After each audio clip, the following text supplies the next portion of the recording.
Welcome back to my new series, Philosophy Bites, where I prove that I did not just waste 4 years of my life and several $1,000 getting a degree in philosophy. Now I can share it with you guys. Free of charge.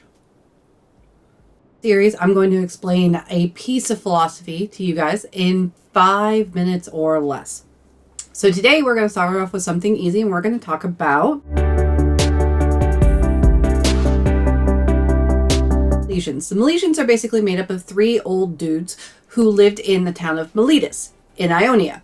Yes, I know that is technically in Turkey, but it was Greece then, so we're just going to roll with it. They basically were all rolling when it came to trying to figure out the when, why, where, and how of how everything existed. Why are we here? How are we here? What are we made of? Why do those big lights in the sky not kill us every morning when we wake up? They basically all worked off of the fundamental principle of arche.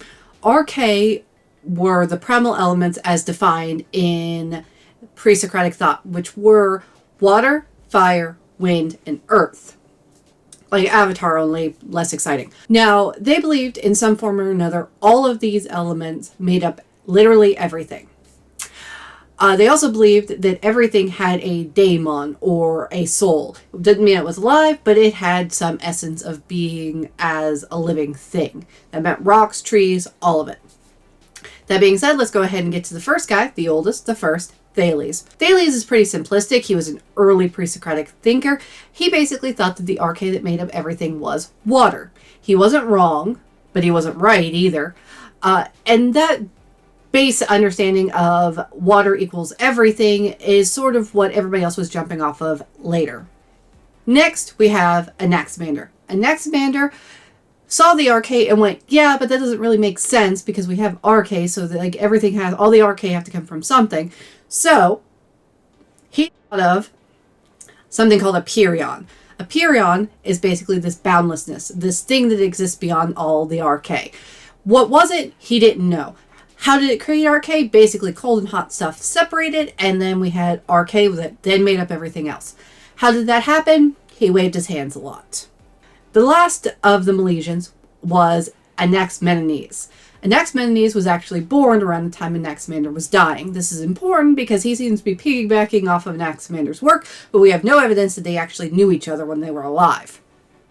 Now, Anaximenes basically took Anaximander's principle of a perion, went, yeah, but we don't know what a perion is, so a perion is air, which is an arche. So he basically undid everything by making Anaximander's argument kind of stupid by basically going, a perion makes arche, but a perion is one of the arche. In any case, those are the 3 Milesians, the founders of Western Hellenistic philosophy. If you like this video, give it a thumbs up. I'll be back next week with another one.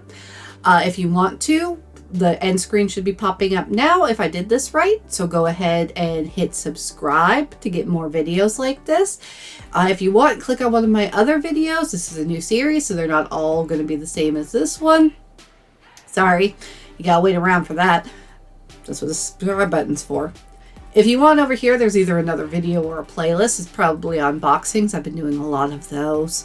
So go check some of those out if you want some nice, easy, popcorn, mind-numbing entertainment where you watch me open things. Commercialism.